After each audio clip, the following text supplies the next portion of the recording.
Yo, yo, yo, what's up? This is John from J's Innovation Garage in the Peach, capital of the state, baby. Gotta put my squirrel on. Squirrel.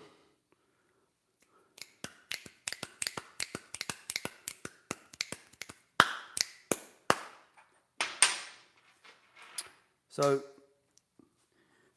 check this out. So, this fitting screws right in to that, right? Easy peasy, cheesy, greasy, right? No problemo, right? See that? This is the same threads as this. That's as far as it goes. So, and it's like that with both of them. So what I'm thinking is, since this is tapered on the end, see how that's tapered? So it goes small, it goes from nothing to something, and this is straight, right? So, same thing with this one. Just screws in there like easy peasy, right? But this will not screw into that, and it won't screw in that. I got two of them. So these are the water traps, right? For the airbags. So the automatic, this goes to the automatic drain. You got two water traps, and then it goes to the automatic drain that's hooked up to the bottom of the tank, and then it purges itself out. So that won't screw into that. So what I'm going to have to do is I'm going to have to go get a pipe tap. I'm going to have to clean these threads, run the tap through there to clean that up, because that thing only goes like that and it stops. And that's no good. See, this come out of that, right? And then here's the crazy part. I can take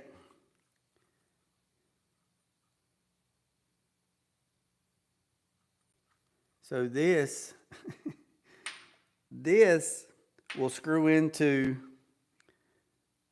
the top of the airbags, right?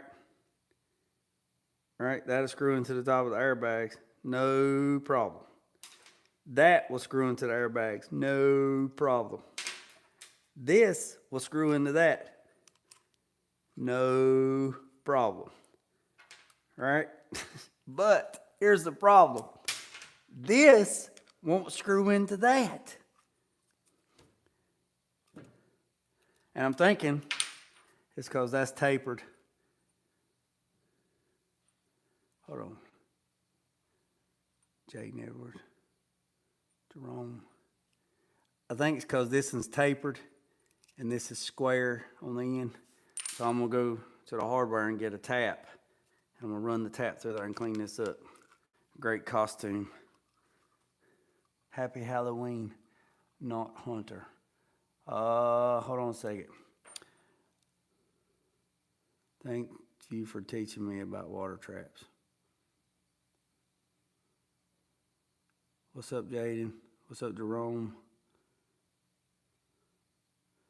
Smash it with a hammer and drill. Smash it. Yeah, can't do that. So let me show you. Let me show you. Turn this around.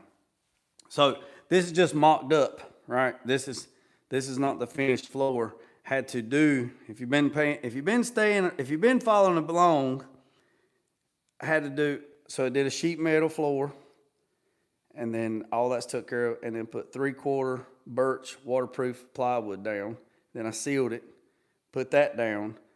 So now the audio company has something to screw to when they build the custom box at the back, the custom box at the front.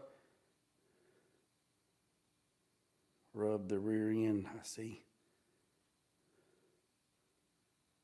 No, the rear end's not rubbing. So this is just mocked up. Oh yeah, it's tubbed. It's like really tubbed. Yep. So this is just mocked up, right? So when I sound like a broken record. They're gonna build a custom box here. They'll take all this stuff out after I mock it up, build a custom box, put everything in it. It'll have plexiglass on the top, or Lexan on top, plexiglass breaks, Lexan on the top, and then there'll be a 4th order speaker box here with 415s ported into the cab, and then the center will be something custom. I can't tell y'all what that is right now. But anyways, so the water trap's here, right? And then other water trap's here. And then that water trap's gonna run to the automatic drain. The automatic drain goes there, and then it goes through the floor. So when you push the button in the cab, it will purge the water out of both water traps and the tank. By doing that, AVS gives you a 4-year warranty on the valves. So you can't beat that with a stick. Hold on one second, let me see.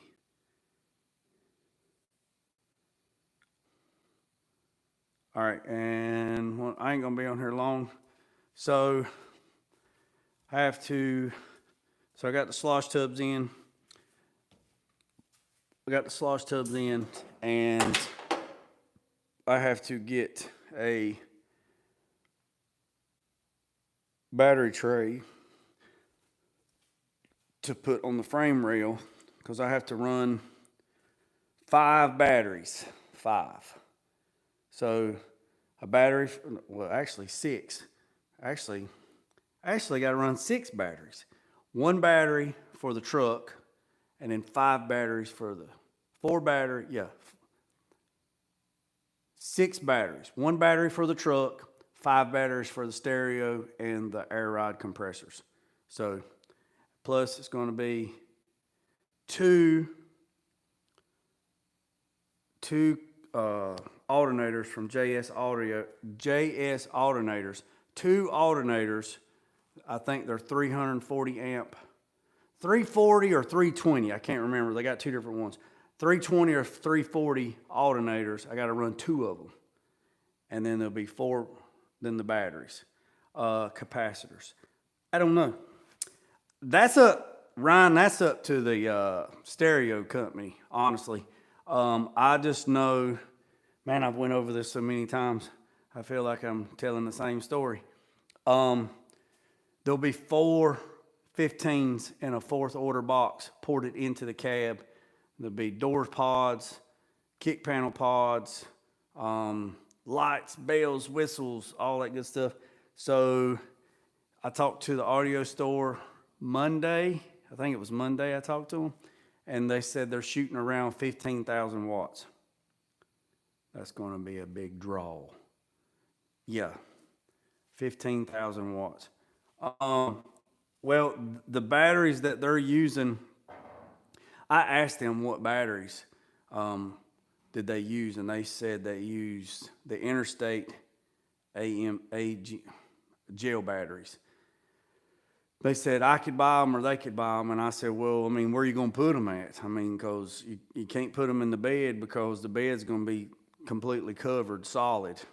Where are you going to hide them at? 5 batteries. I mean, that's a lot of weight. So I know my buddies, they build big wheel baggers, and they're pushing 15,000, 20,000 watts, and they have those small gel batteries. So might be looking into something like that. But here is a tray. Let me show you this tray. So here's a tray from Slosh Tubs, and this is actually for a OBS, and it actually goes underneath the hood. And Mike from Slosh Tubs said he thought that this might work with the monster tubs, but it does not. And I don't want to cut it. You use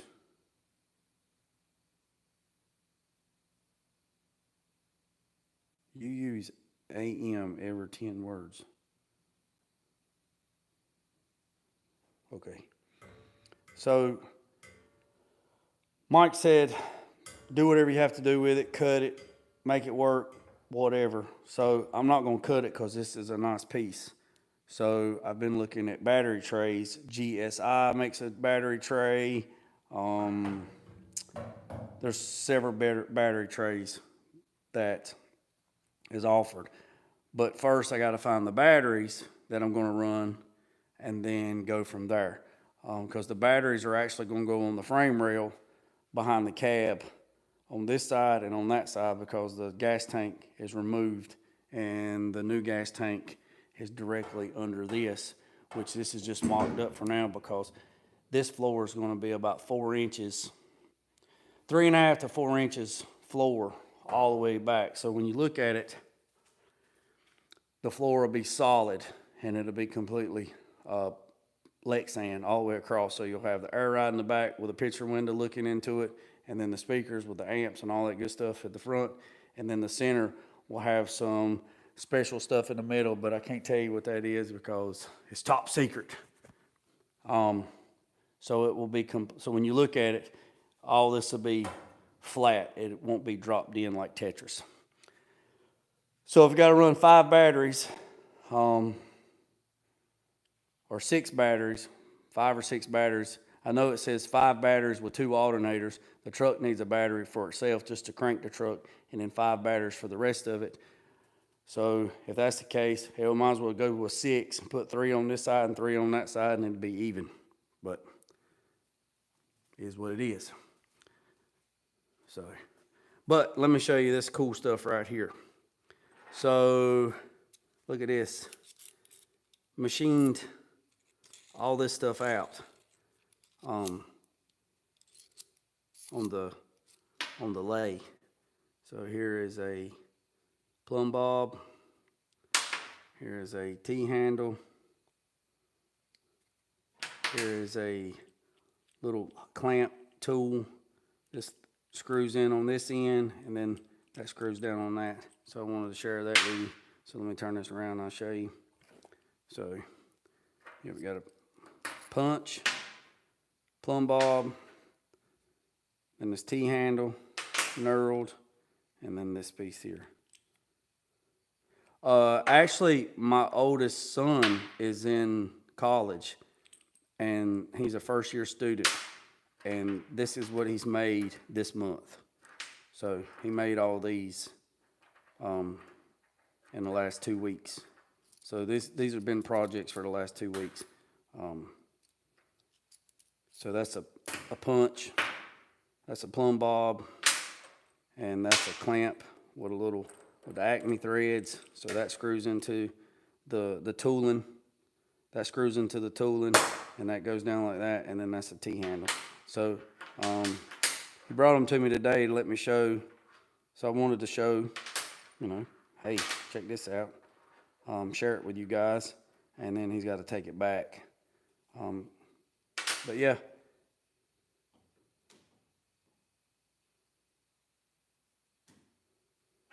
But yeah, it's pretty cool. So that's a punch. So when he gets done with everything, I get to keep it. Keep it. All right, here's the brackets for the shocks. I got the shock tower put in. So I got to weld all this stuff to the rear end, this to the top, and then this is the panhard bar brackets.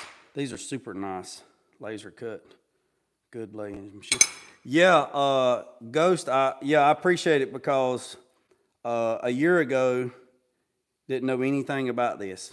He didn't know anything. I mean, he's been in computers, forever, programming, game profiling, programming, designing games and stuff like that all the way through middle school and through high school.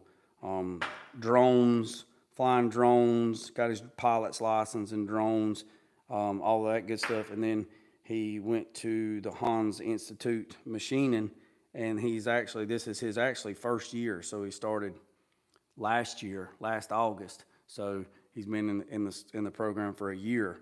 And the first thing they were doing was machining aluminum billet, taking blocks of aluminum and cutting parts out of it.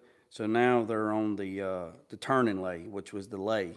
So all this was done on the lathe, the manual lathe. So they haven't got to the digital stuff. So every bit of this was done with micrometers, micrometers and calipers and all manual. So every bit of this was all done in manual. And then once they get further on, they'll get into the digital stuff or the CNC Hans stuff. But right now it's all manual handing. Oh, look, I didn't even know. Look, I didn't even know that came off until right then.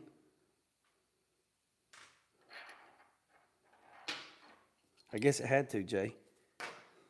I guess it had to if put it all together. So, but anyways, I wanted to share that with you, boys and girls. Yeah, his instructor said that the knurl in here was the cleanest of the class, to be the first time they started doing knurls. And you can see this one is not as clean because he said this was the first one that he done, and then this was the second one he done. So, yeah, I don't know what he wants to do, honestly. He can dig fishing worms for a living if he wanted to. Hold on, let me turn this around. He could dig fishing worms if he wanted to. I don't care, as long as he's happy. I don't care what he does. But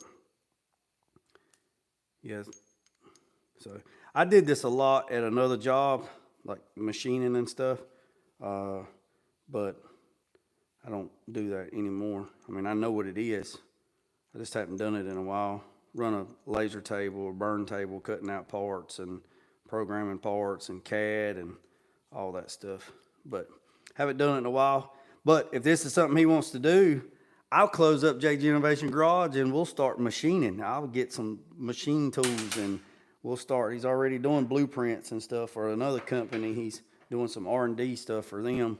You know, so super, super happy. That right there is sharp, boys. That's the plumb bob. If y'all didn't know what that was. But anyways, I appreciate you, boys and girls. Hit the subscribe button. I don't want to take up too much of your time. Hopefully tomorrow I can get the rear end finished up on the 63 Impala. Get that stuff. I had to go get some gear oil with some additive. Had to do that. So go back and look at that video. Also, go back and look and you see I got some black walnut. Going to do a resin pour table. Work like that, he can go to the Air Force. Ghost actually would work like this. He can go anywhere he wants to, honestly. I actually talked to Kevin Mullins a few weeks ago. If you don't know who Kevin Mullins is, he owns TKM Performance. So just Google TKM Performance in Denton, North Carolina, and they build some of the fastest cars in the world. And they're they're not that far from me. I talked to Kevin and he said, yeah, bring him up there to the shop and he can have like a visitor day, and they machine. Actually, the engine in this 68 C10, TKM built that, and they took a block of aluminum and machined the heads out for that 6.0 build, and the intake valves are 2.5. Yeah, 2.5 intake valves in this engine in this 68 C10. So they build, like I say, go to TKM, look them up, Google them. They build some of the fastest cars on the planet. So he could get a job there, you know, designing parts and stuff like that. He knows how to weld. He's learning how to TIG. I'm teaching him how to TIG aluminum, stainless, silicone bronze, you know, all that good stuff. So, yeah. But anyways, he can actually be like my buddy's boy. A buddy of mine, his boy just graduated yesterday from the Army. He's going to Oklahoma, and he is going to be the drone. He's going to be air support. He's going to carry the computer on his arm, and he's going to be the one flying and calling in the drones for the drone attacks. And then he's supposed to go to back to Georgia for jump school and then SF school. And then he's leaving. He's going to, Camp Lejeune, not Camp Lejeune. He's going to Fort Bragg. Well, hold on a second. They changed it to Fort Liberty. Going to Fort Liberty for a little bit, and then he's jumping from there going to Italy. And then he's going to do some drone training in Italy. And he's 19. So, you know, whatever. Whatever makes him happy. It's fine with me. Like I said, he could dig fishing worms for all I care. And there's big money. If you didn't know that, look at that. That fits right on that. If you don't know what a worm mongler is, that's somebody that digs fishing worms, and they make mega bucks. So when you go to Walmart and get a little can of red worms, there's somebody that digs those. They're called worm monglers. I got a buddy that does it in Florida, and he made so much money. He sent 2 of his kids to Harvard and 1 to Yale, and he lives in a super, super nice house, and he's a worm mongler. So a little bit of unuseful information for you. So, boys and girls, I appreciate you. Remember what I said? Hit the subscribe button. And hopefully I can get an appointment with the exhaust shop so we can get the exhaust fixed and raised up on this truck, because that's actually what's holding the front end up right now. It is actually sitting on the downpipes from the exhaust. So literally if I cut the exhaust off, the truck would drop on down and touch the front spoiler on the front. So, let me know what you think. Hit the subscribe button, comment, share. Let me know what y'all boys and girls think. And remember what I said, don't worry about the man up the road. Don't worry about the man down the road. Sweep off your own front porch while you're sweeping off anybody else's. Put God first, let loose and drag. Peace, some chicken grease. I'm out.